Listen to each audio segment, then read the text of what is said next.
तो दोस्तों आज हम फिर से आपके लिए लेकर आए हैं देश दुनिया की तमाम ताज़ा बड़ी खबरें। सबसे पहली बड़ी खबर में आपको बताएंगे कि हिंदू धर्म को बचाने के लिए मैदान में उतरे प्रधानमंत्री मोदी।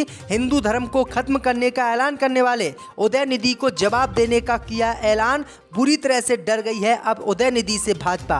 वहीं आपको बताएंगे दोस्तों कि जनवरी 2024 में राम मंदिर का मोदी और योगी करेंगे उद्घाटन। वहीं मस्जिद बनकर नहीं हुई तैयार तो मुसलमानों का छलका दर्द, बोले हम कम हैं तो इसलिए हमारी नहीं बन पाई मस्जिद। वहीं आपको बताएंगे दोस्तों कि हिंदू धर्म पर अभद्र टिप्पणी करने वाले उदयनिधि और प्रियंक खरगे पर उत्तर प्रदेश के रामपुर में मुकदमा दर्ज। दोनों पर ही हिंदू धर्म को बर्बाद करने का लगाया आरोप। वहीं आपको बताएंगे दोस्तों कि पाकिस्तानी सीमा के बाद बांग्लादेशी सोनिया का केस लड़ेंगे वकील एपी सिंह, डन हो गई डील। वहीं आपको बताएंगे दोस्तों कि मुजफ्फरनगर में मुस्लिम छात्र की पिटाई पर सुप्रीम कोर्ट हुआ सख्त। यूपी सरकार को 25 दिन तक देना होगा जवाब, लगा दिए योगी को फटकार। वहीं आपको बताएंगे दोस्तों कि तमिलनाडु के बाद अब कर्नाटक में हिंदू धर्म का विरोध हुआ शुरू। हिंदू धर्म का जन्म कब हुआ, किसने की इसकी शुरुआत पता नहीं। कर्नाटक के गृह मंत्री ने पंडितों को दिया चैलेंज, कहा अगर ये बता दे कि हिंदू धर्म का कब हुआ जन्म तो छोड़ दूंगा मंत्री पद। तो दोस्तों सभी खबरों को आपको एक एक कर बताने वाले हैं। वीडियो को लाइक कर चैनल को सब्सक्राइब कर दें।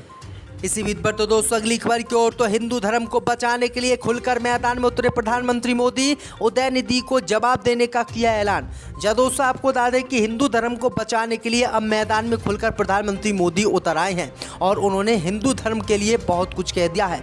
दरअसल आपको बता दें कि प्रधानमंत्री मोदी ने दिल्ली में होने जा रही G20 समिट से पहले मंत्रियों के साथ बैठक की और उनको कुछ खास हिदायतें दी।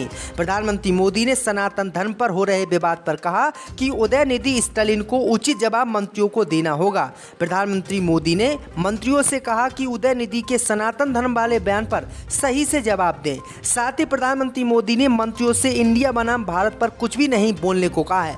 तो ये बड़ी अपडेट आई दोस्तों कि प्रधानमंत्री मोदी खुलकर उदयनिधि के विरोध में उतर आए। उन्होंने खुलकर हिंदू धर्म का समर्थन किया है। इसी बीच पर तो दोस्तों अगली खबर की ओर, तो जनवरी 2024 में राम मंदिर का होगा उद्घाटन। वहीं बाबरी मस्जिद बनकर नहीं हुई तैयार, मुसलमानों का रो रो कर बुरा हाल। जब दोस्तों आपको बता दें कि 9 नवंबर 2019 में सुप्रीम कोर्ट ने फैसला सुनाया और कहा कि जो बाबरी मस्जिद बनी हुई है उस पर राम मंदिर बना दिया जाना चाहिए और मस्जिद के लिए 5 एकड़ जमीन अयोध्या में ही दूसरी जगह सुप्रीम कोर्ट ने दे दी और उस पर मुसलमानों को मस्जिद बनाने के लिए कह दिया। लेकिन आपको बता दें कि 2019 के बाद 5 सालों में राम मंदिर बनकर तैयार हो गया है, लेकिन दूसरी तरफ जो मस्जिद बनाने के लिए ज़मीन दी थी उस पर एक ईंट भी मस्जिद के नाम की नहीं लगी है। क्योंकि आपको बता दें कि 2019 के बाद 1-1.5 साल में तो योगी सरकार ने मुसलमानों को ज़मीन दी। ज़मीन मिलने के बाद मुसलमानों की मस्जिद का नक्शा ही सरकार ने पास नहीं किया, जिससे इसमें देरी होती रही और ये देरी इतनी हो गई कि 5 साल का समय इसमें बीत गया और आज तक मस्जिद बनकर तैयार नहीं हुई। वहीं आपको बता दें कि जैसे ही राम मंदिर के उद्घाटन की बात पूरे देश में चली तो मुसलमानों ने अपना दुख जताया। मुसलमानों ने कहा कि सुप्रीम कोर्ट ने दोनों ही जगहों पर जल्द से जल्द मस्जिद और मंदिर बनाने के लिए कहा था, लेकिन मुसलमानों की मस्जिद अभी तक नहीं बन पाई है। जबकि राम मंदिर 1000 करोड़ रुपए की लागत से बनकर तैयार हो गया, जबकि मस्जिद में 1 रुपया भी नहीं लगा है। उन्होंने कहा कि अगर मुसलमान हमारे भाई ज़्यादा होते और हम ज़्यादा होते हिंदुओं से तो हम अब तक अपनी मस्जिद बना लेते, लेकिन हमें किसी ने सहयोग नहीं किया। बीजेपी के किसी मंत्री ने 1 रुपया भी हमारी मस्जिद को नहीं दिया, जबकि मंदिर के लिए करोड़ों रुपया बीजेपी के नेताओं ने दिया। तो ये बड़ी अपडेट आ रही दोस्तों कि पैसे की कमी के कारण भी मस्जिद का निर्माण अयोध्या में नहीं हो सका। इसी बीच पर तो दोस्तों अगली खबर की ओर, तो पाकिस्तानी सीमा के बाद बांग्लादेशी सोनिया का केस लड़ेंगे वकील एपी सिंह, डन हो गई डील। जब दोस्तों आपको बता दें कि बांग्लादेश से अपने 1.25 साल के बच्चे को लेकर सोनिया अख्तर पिछले महीने 3 अगस्त को नोएडा पहुंची थी। उन्होंने दावा किया था कि यहाँ रहने वाले सौरभ कांत तिवारी उनके पति हैं और उन्हीं का ये बच्चा है। हालांकि सौरभ कांत तिवारी ने सोनिया के आरोपों को सिरे से खारिज किया था। अब इस मामले को सोनिया ने वरिष्ठ अधिवक्ता एपी सिंह से मुलाकात की। सोनिया ने एपी सिंह से कानूनी उन्हें न्याय दिलाने की बात कही है। आपको बता दें कि एपी सिंह वही वकील है जो पाकिस्तानी महिला सीमा हैदर का केस लड़ रहे हैं। हाल ही में सीमा हैदर की वजह से एपी सिंह काफ़ी चर्चा में भी आए थे। तो ये बड़ी अपडेट आई दोस्तों कि जो भी पाकिस्तान, बांग्लादेश या अन्य देशों से महिलाएं आ रही हैं उनकी देखरेख और उनका केस एपी सिंह ही लड़ रहे हैं। इसी बीच पर तो दोस्तों अगली खबर की ओर तो सनातन धर्म को खत्म करने वाले उदयनिधि और प्रियंक पर रामपुर में मुकदमा दर्ज।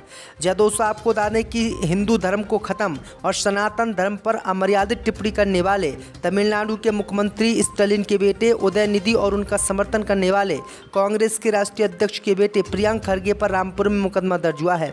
रामपुर पुलिस ने अपने बयान में बताया कि रामपुर स्थित सिविल लाइन्स कोतवाली में वकील हर्ष गुप्ता और राम सिंह लोधी ने उदयनिधि स्टालिन और प्रियंका खरगे के खिलाफ मुकदमा दर्ज कराया है। उदयनिधि एवं प्रियंक खरगे के विरुद्ध 323 धारा 153 295 अभियोग पंजीकृत किया गया है। मुकदमा दर्ज करने वाले अधिवक्ता हर्ष गुप्ता ने कहा कि 4 सितंबर को अखबारों में तमिलनाडु के मुख्यमंत्री के बेटे ने हिंदू धर्म को ख़त्म करने का ऐलान किया था और इसकी कोरोना महामारी से तुलना की थी। इसी को लेकर हमारी भावनाएं आहत हुई हैं और हमने उनके ऊपर मुकदमा दर्ज कराया है। इसी बीच पर तो दोस्तों अगली खबर की ओर तो मुजफ्फरनगर में मुस्लिम छात्र की पिटाई पर सुप्रीम कोर्ट हुआ सख्त। यूपी सरकार को 25 दिन तक देना होगा जवाब। जय दोस्तों आपको बता दें कि यूपी के मुजफ्फरनगर के गांव खुब्बापुर स्थित नेहा पब्लिक स्कूल में मुस्लिम छात्र की पिटाई कराने का मामला अभी सुर्खियों में बना हुआ है। कांग्रेस, रालोद, सपा समेत विभिन्न पार्टियों के राष्ट्रीय नेताओं, खाड़ी देश के अल जजीरा ने भी इस पर ट्वीट किया था। पुलिस ने मंसूरपुर थाने में शिक्षिका तृप्ता त्यागी के विरुद्ध मुकदमा दर्ज कर लिया। वहीं सुप्रीम कोर्ट में डाली याचिका पर अब योगी सरकार को जवाब देना होगा।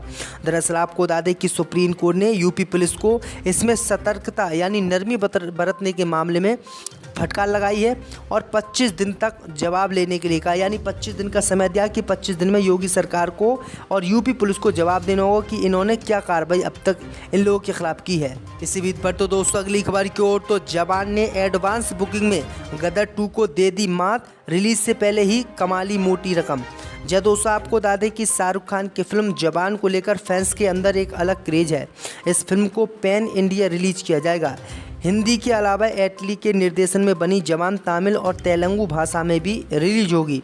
जवान की यूएसए सहित विदेशों में एडवांस बुकिंग पहले से ही शुरू हो चुकी है। 1 सितंबर को जवान की इंडिया में एडवांस बुकिंग शुरू हुई थी, जिसने 5 दिनों के अंदर ही लाखों की टिकट बेचकर करोड़ों की कमाई कर ली है। एडवांस बुकिंग कलेक्शन की कमाई से जवान ने गदर 2 को पीछे छोड़ दिया है। जवान 7 सितंबर को सिनेमाघरों में दस्तक दे रही है। नयन तारा शाहरुख खान, दीपिका पादुकोण, विजय सेतुपति स्टारर फिल्म अब तक एडवांस बुकिंग में 5 सितंबर तक 3 लाख से अधिक टिकट बेच चुकी है, यानी ये फिल्म रिलीज से पहले ही सुपरहिट हो गई है। इसी बीच पर तो दोस्तों अगली खबर की ओर तो तमिलनाडु के बाद अब कर्नाटक की सरकार ने खोला हिंदू धर्म के खिलाफ मोर्चा। कहा हिंदू धर्म का कब हुआ है जन्म, बताएं पंडित। जय दोस्तों आपको बता दें कि सनातन धर्म पर विवादित बयान देने वाले नेताओं की लिस्ट अब लंबी होती जा रही है। उदयनिधि स्टालिन, प्रियंक खरगे के बाद अब कर्नाटक के गृह मंत्री और कांग्रेस नेता जी परमेश्वरम ने सनातन धर्म को लेकर बेतुका बयान दिया है। दरअसल आपको बता दें कि तुमकुर में एक जनसभा को संबोधित करते हुए परमेश्वरम ने कहा कि विश्व के इतिहास में कई धर्मों का जन्म हुआ है। भारत में जैन और बौद्ध धर्मों का जन्म हुआ है। इस्लाम और ईसाई धर्म बाहर से यहाँ आए, लेकिन हिंदू धर्म का जन्म कब हुआ और इसकी शुरुआत किसने की, ये आज भी एक सवाल है। कर्नाटक के गृह मंत्री ने हिंदू धर्म को धर्म मानने से इनकार कर दिया और कहा कि अगर पंडितों में दम है तो वो हिंदू धर्म का जन्म बताएं कि उनका जन्म कब हुआ। बौद्ध, जैन, मुस्लिम, ईसाई धर्म की सबको पता है कि इनका जन्म कब हुआ, ये धर्म कैसे आए, लेकिन हिंदू धर्म की आज तक पता नहीं चली है कि ये धर्म कैसे आया। तो तमिलनाडु के बाद अब कर्नाटक में भी जो है हिंदू धर्म का विरोध शुरू हो गया है। राजस्थान में फिर से बनेगी कांग्रेस सरकार, हारेगी बीजेपी। जब दोस्तों आपको बता दें कि राजस्थान विधानसभा चुनाव के नए सर्वे ने बीजेपी को बड़ा झटका दिया है। इस नए सर्वे में बड़ा उलटफेर होता दिख रहा है और राजस्थान में फिर से कांग्रेस की सरकार बनती हुई दिख रही है और बीजेपी यहां पर बुरी तरह से चुनाव हार रही है। दोस्तों अगर हम बात करें तो बीजेपी को 200 में से 55 से 72 सीटें राजस्थान में इस बार मिल सकती है। वही कांग्रेस की बात करें तो 119 से 141 सीटें मिलने वाली है कांग्रेस को। तो आपको पूरा एनालिसिस आपको बताएंगे, तो आप वीडियो को अंत तक जरूर देखिएगा। वही दोस्तों राजस्थान की बात करें तो राजस्थान में हिंदू आबादी 88.5% है, मुस्लिम आबादी मात्र 9% है। वहीं दोस्तों हम बात करें तो राजस्थान एक हिंदू बहुल राज्य है, यहाँ पर मुसलमानों की संख्या नाम मात्र के लिए है। वहीं दोस्तों अगर हम बात करें पिछड़े वर्ग की तो गुर्जर यहाँ पर 5% है, जाट 10% है, माली 4% है और अन्य 21% है। यानी पिछड़े वर्ग की राजस्थान में बात करें तो पिछड़े वर्ग का वोट प्रतिशत यहाँ 40 है, यानी सबसे अधिक वोट प्रतिशत यहाँ पर पिछड़े वर्ग का है दोस्तों, भारी संख्या में पिछड़ा वर्ग यहाँ पर मौजूद है। वहीं दोस्तों अगर हम दलितों की बात करें तो दलित 18% है, आदिवासी 14% है। कुल मिलाकर अगर हम दोस्तों बात करें तो 32% यहाँ पर दलित आदिवासी का वोट प्रतिशत है। वहीं दोस्तों सामान्य यानी जनरल समुदाय की बात करें तो 19% वोट प्रतिशत इनका राजस्थान में है, जिसमें ब्राह्मण 7% है, राजपूत 6% है, वैश्य 4% है और अन्य